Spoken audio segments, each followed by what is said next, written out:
धन्यवाद।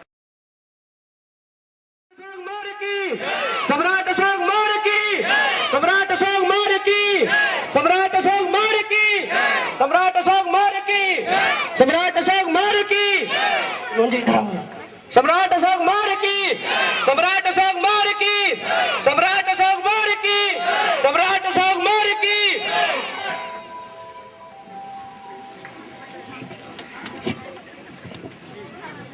लोगों को बुलाने का उद्देश्य एक बहुत ही जरूरी विषय पर आप सब लोगों से मशवरा करना है। मौर्य साम्राज्य हमारे दादा चक्रवर्ती सम्राट चंद्रगुप्त मौर्य एवं पिता बिंदुसार मौर्य की सरपरस्ती में आकाश की ऊंचाइयों को छू रहा है। अन्य कोई भी राजवंश आज हमारे समक्ष खड़ा नहीं होता। हमारे राज्य की सीमाएं विदेशों को छू रही हैं, परंतु पिछले कुछ समय से हमारे मन में एक कसक सी उठ रही है कि हमें अपने दादा और पिता के अधूरे कार्य को पूरा करना चाहिए। वो अक्सर हमारे सपनों में आते हैं और हमें याद दिलाते हैं कि कलिंग हमारा है। फिर हमने अब तक कलिंग पर क्यों नहीं विजय प्राप्त की? वहां के क्रूर राजा से वहां की असहाय जनता को क्यों नहीं मुक्त कराया? कलिंग विजय ही अब हमारे जीवन का उद्देश्य है। मैं इसी विषय पर आप सब लोगों से मशवरा करना चाहता हूँ। सेनापति विराट, आपका क्या विचार है? सम्राट, आपका अति उत्तम विचार है। हमें वहाँ की रोती बिलखती असहाय जनता को उस क्रूर राजा से अवश्य मुक्त कराना चाहिए। वशांतु जी, आपकी क्या राय है? सम्राट की जय हो। हमें अपने अधूरे कार्य को पूरा करना चाहिए। जयगुप्त जी, मैं अवसर मिलने पर ही स्वयं ही आपसे बात कहने वाला था। सम्राट, कुशकमल जी मैंने तो रणनीति बनाई समझ दी। क्यों कुशकमल जी? जी सम्राट। तो फिर कलिंग युद्ध की तैयारी की जाए। तो दोस्तों, ये थोड़ा सा हमारे पास स्टेज छोटा है और साधन का भी अभाव है, तो इसलिए सेनापति विराट, हमारी सेनाएं कहां तक पहुंची हैं? सम्राट, हमारी सेनाएं कलिंग से 10 किलोमीटर की दूरी पर है। क्या कलिंग के राजा को शांति संदेश भिजवा दिया गया था? सम्राट, उन्होंने संधि प्रस्ताव ठुकरा दिया है। तो फिर कलिंग पर आक्रमण करने की तैयारी की जाए। वशांतु जी, आप सेनाएं लेकर कलिंग के मुख्य द्वार से हमला करें। पुष्पकमल जी, आप सेनाएं लेकर किले के दक्षिणी द्वार से भीतर घुसने का प्रयास करें। जयगुप्त जी, आप हमारे साथ रहेंगे और सेनापति विराट, आप किले से दूरी बनाकर रखें और सेनाओं की जरूरतों को पूरा करते रहें एवं समय समय पर हमें सूचित करते रहें। जैसी आज्ञा आपकी सम्राट।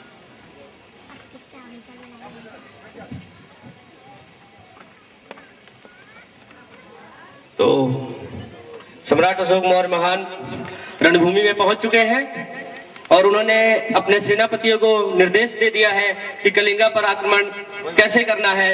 ये सीन 2 हमारा इसी से प्रेरित था और अब थोड़ी ही देर में आपके समक्ष हमारा सीन 3, जिसमें सम्राट अशोक चिंतित मुद्रा में टहल रहे हैं कि तभी उन्हें हरकारे आकर जो सैनिक होते हैं वो युद्ध के हालातों से अवगत कराते हैं कि युद्ध में क्या क्या चल रहा है। तो सीन 3 हमारा इसी से प्रेरित है। आप सीन 3 शुरू।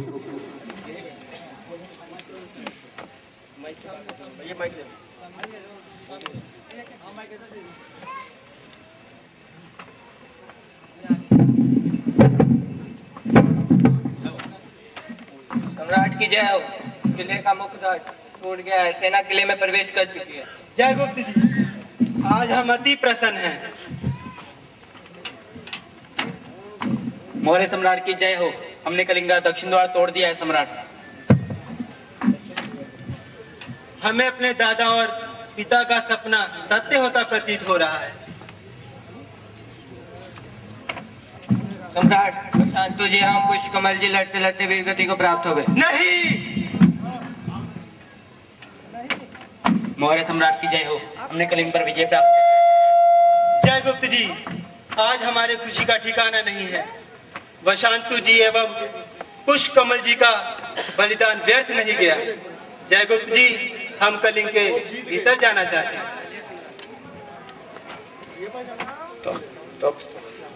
तो ये सीन 3 आपके समक्ष प्रस्तुत था, जिसमें सम्राट अशोक को उनके हरकारे आके बताते हैं कि कलिंगा में हमने विजय प्राप्त कर ली है, युद्ध के हालातों से अवगत कराते हैं और बताते हैं कि वसंतु जी एवं पुष्प कमल जी वीर गति को प्राप्त हो गए हैं। तो आपके समक्ष ये साधनों के अभाव से हमारा सीन 4 जो अब तक हमने किया उसका निचोड़, उसका सारांश आपको यहीं से मिलेगा। जो हम लोग आप लोगों को दिखाना चाहते थे, जो अशोक दर्शन हम लोग करवाना चाहते थे, वो आपको यहीं से मिलेगा, क्योंकि ये सीन 4 अब तक हुए तीनों सीनों का निचोड़ है और यहीं से मौर्य इतिहास या भारत के साम्राज्य की दिशा, जैसा मैंने अपने व्याख्यान में कहा था कि दिशा बदल दी, यहीं से वो दिशा बदलती है।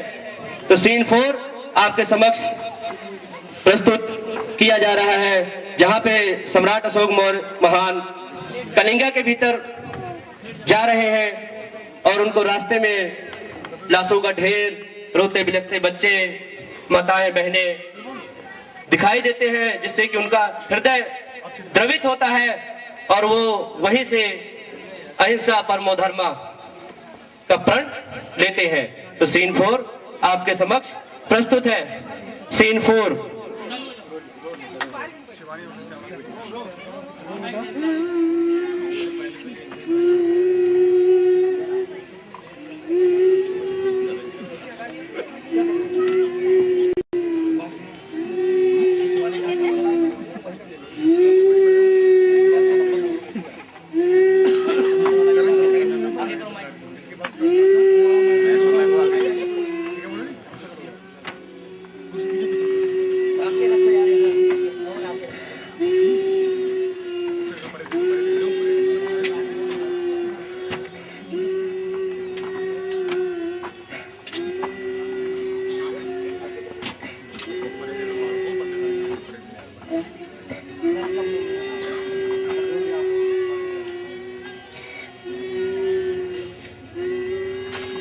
जय गुप्त जी, क्या हमने युद्ध जीत लिया है? जी सम्राट, हमने कलिंग पर विजय प्राप्त कर ली है।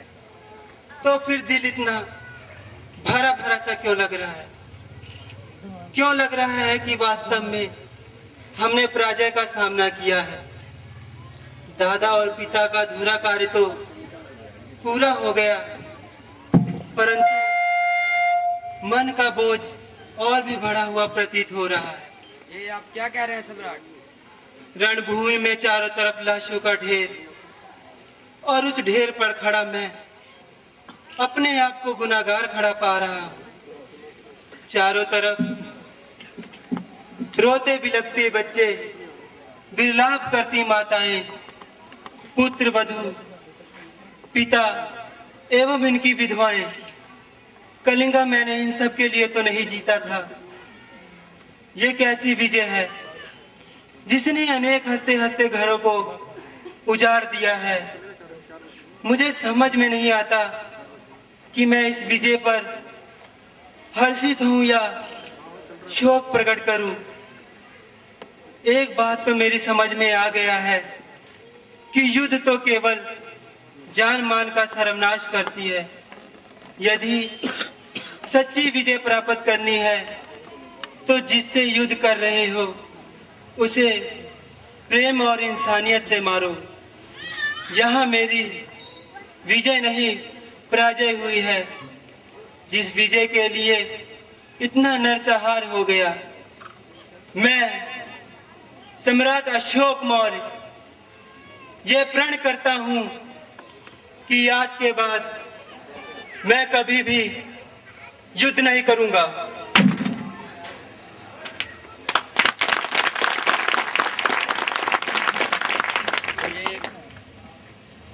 यह एक प्रयास सम्राट अशोक मौर्य सहायता समिति रजिस्टर्ड लुधियाना द्वारा कलिंगा युद्ध का वर्णन आपके सामने अभी प्रस्तुत किया गया। ये दास्तान सम्राट अशोक मौर्य की, सम्राट अशोक मौर्य की, सम्राट अशोक मौर्य की, सम्राट अशोक मौर्य की, सम्राट अशोक मौर्य की, सम्राट अशोक मौर्य की, सम्राट अशोक मौर्य की, सम्राट अशोक मौर्य की, सम्राट अशोक मौर्य की। जयगुप्त जी, आप हमारे साथ रहेंगे और सेनापति विराट आप किले से दूरी बनाकर रखें और सेनाओं की जरूरतों को पूरा करते रहें एवं समय समय पर हमें सूचित करते रहें। जैसी आज्ञा आपकी सम्राट।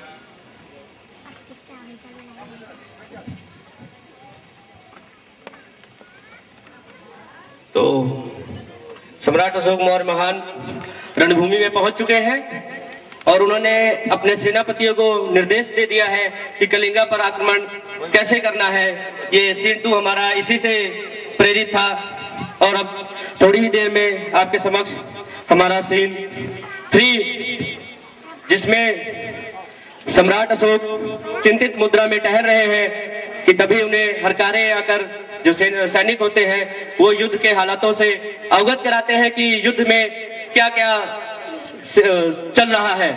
तो सीन 3 हमारा इसी से प्रेरित है। आप सीन 3 शुरू।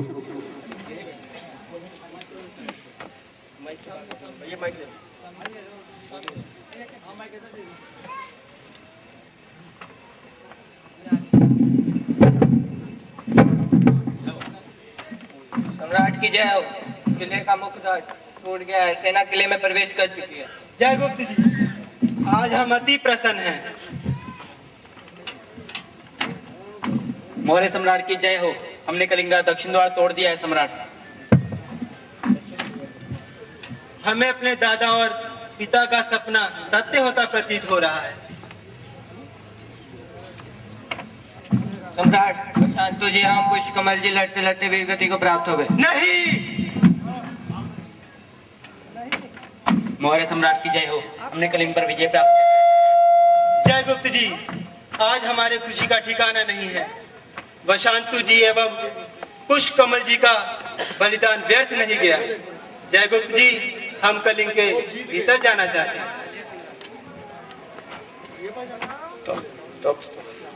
तो ये सीन 3 आपके समक्ष प्रस्तुत था, जिसमें सम्राट अशोक को उनके हरकारे आके बताते हैं कि कलिंगा में हमने विजय प्राप्त कर ली है। युद्ध के हालातों से अवगत कराते हैं और बताते हैं कि वसंतु जी एवं पुष्पकमल जी वीर गति को प्राप्त हो गए हैं।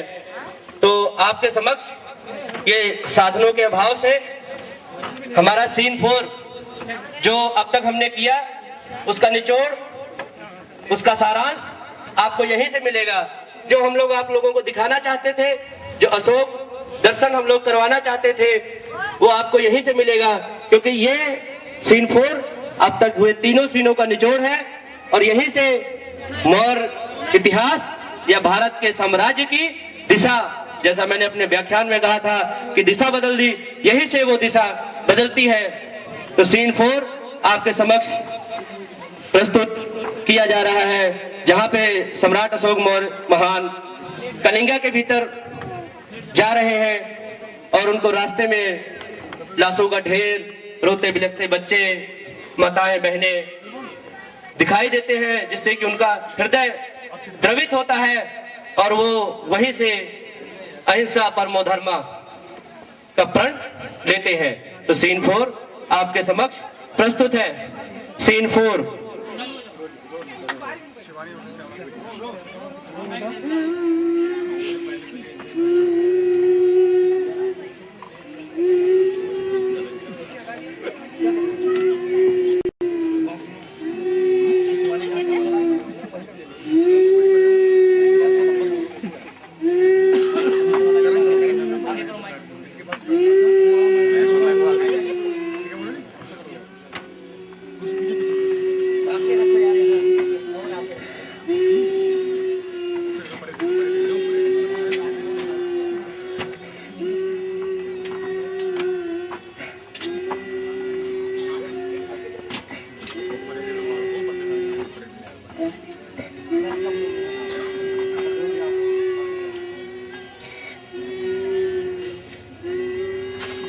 जयगुप्त जी,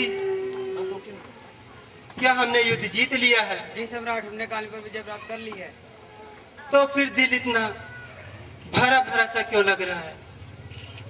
क्यों लग रहा है कि वास्तव में हमने पराजय का सामना किया है? दादा और पिता का अधूरा कार्य तो पूरा हो गया, परंतु मन का बोझ और भी बढ़ा हुआ प्रतीत हो रहा है। ये आप क्या कह रहे हैं सम्राट? रणभूमि में चारों तरफ लाशों का ढेर, और उस ढेर पर खड़ा मैं अपने आप को गुनाहगार खड़ा पा रहा हूं। चारों तरफ रोते बिलखते बच्चे, विलाप करती माताएं, पुत्र वधू, पिता एवं इनकी विधवाएं। कलिंगा मैंने इन सब के लिए तो नहीं जीता था। ये कैसी विजय है जिसने अनेक हंसते हंसते घरों को उजाड़ दिया है। मुझे समझ में नहीं आता कि मैं इस विजय पर हर्षित हूं या शोक प्रकट करूं। एक बात तो मेरी समझ में आ गया है कि युद्ध तो केवल जान मान का सर्वनाश करती है। यदि सच्ची विजय प्राप्त करनी है तो जिससे युद्ध कर रहे हो उसे प्रेम और इंसानियत से मारो। यहाँ मेरी विजय नहीं पराजय हुई है। जिस विजय के लिए इतना नरसंहार हो गया, मैं सम्राट अशोक मौर्य ये प्रण करता हूं कि आज के बाद मैं कभी भी युद्ध नहीं करूंगा।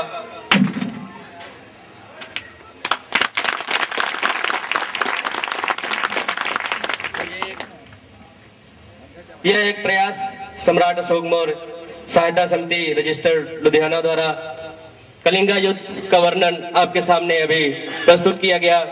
ये दास्तान सम्राट अशोक मौर्य की, सम्राट अशोक मौर्य की, सम्राट अशोक मौर्य की, सम्राट अशोक मौर्य की, सम्राट अशोक मौर्य की, सम्राट अशोक मौर्य की, सम्राट अशोक मौर्य की, सम्राट अशोक मौर्य की, सम्राट अशोक मौर्य की, पीछे वाली जनता सम्राट अशोक मौर्य की। एक बार सब लोग मिलकर बोलेंगे सम्राट अशोक मौर्य की, सम्राट अशोक मौर्य की। धन्यवाद धन्यवाद धन्यवाद धन्यवाद। निस्वार्थ भाव से निरंतर संघर्ष करते हुए समाज की सेवा कर रही है। समाज के बच्चों को मंच पर लाकर उन्हें आगे लाया जा रहा है और प्रचार प्रसार के माध्यम से समाज में चेतना की नई लहर फैलाई जा रही है। यह संस्था भी छोटे पौधे की भांति है। इसे आप सभी लोगों की छत्र छाया की सख्त जरूरत है। आप सभी इसमें तन मन धन से अपना योगदान दें ताकि हमारे बच्चे इसके माध्यम से अपनी पहचान को बनाएं और अपने स्वाभिमान की रक्षा कर सकें।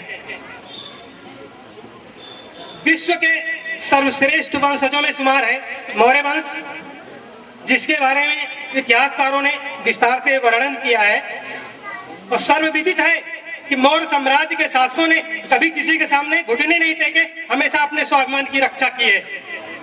सम्राट अशोक ने कलिंग युद्ध अपने स्वाभिमान की रक्षा के लिए लड़ा था, अपने हक के लिए लड़ा था। पांडवों ने भी अपने हक की लड़ाई लड़ी थी। यदा यदा हि धर्मस्य ग्लानिर्भवति भारतः। भारत की पवित्र भूमि पर धर्म की रक्षा के लिए अनेकों युद्ध लड़े गए हैं।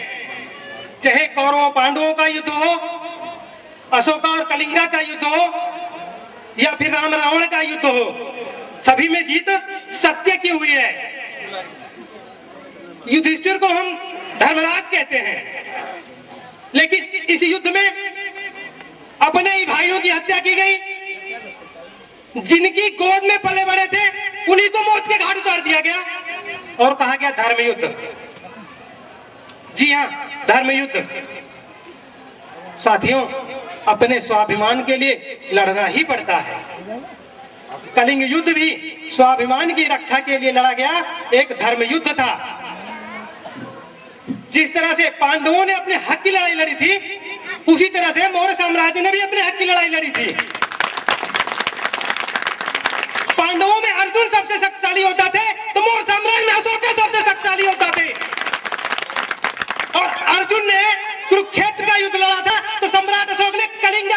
पड़ा था।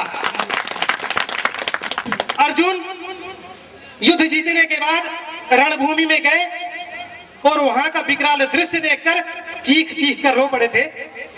सम्राट अशोक भी कलिंग युद्ध जीतने के बाद रणभूमि में गए, वहां पर रोते बिलखते बच्चे, चीखती चिल्लाती महिलाएं, दर्द से कराहते सैनिक, ये सब देखकर इनका कोमल हृदय द्रवित हो उठा और इस महान सम्राट ने हथियार फेंककर प्रतिज्ञा की कि आज के बाद कभी युद्ध नहीं लड़ूंगा। उस वक्त इस घटना ने पूरे विश्व को आश्चर्यचकित कर दिया था। अर्जुन अपने मन की शांति के लिए सुदर्शन चक्रधारी भगवान श्री कृष्ण की शरण में गए थे, तो चक्र के माध्यम से पूरी दुनिया में फैलाया था और मानवता की सेवा के लिए अपने आप को समर्पित करते हुए राष्ट्र को समर्पित कर दिया। अब इस महान सम्राट के लिए मैं दो पंक्तियां जरूर बोलूंगा कि भारतीय इतिहास एवं तिरंगे की जो शान है, इस धरती, इस अंबर को जिस पर अभिमान है, जिसके लिए हर धर्म, हर व्यक्ति समान है, वो कोई और नहीं, हमारे अपने सम्राट अशोक मौर्य महाराज। गर्व से कहो, जय मौर्य, जय भारत, वंदे मातरम।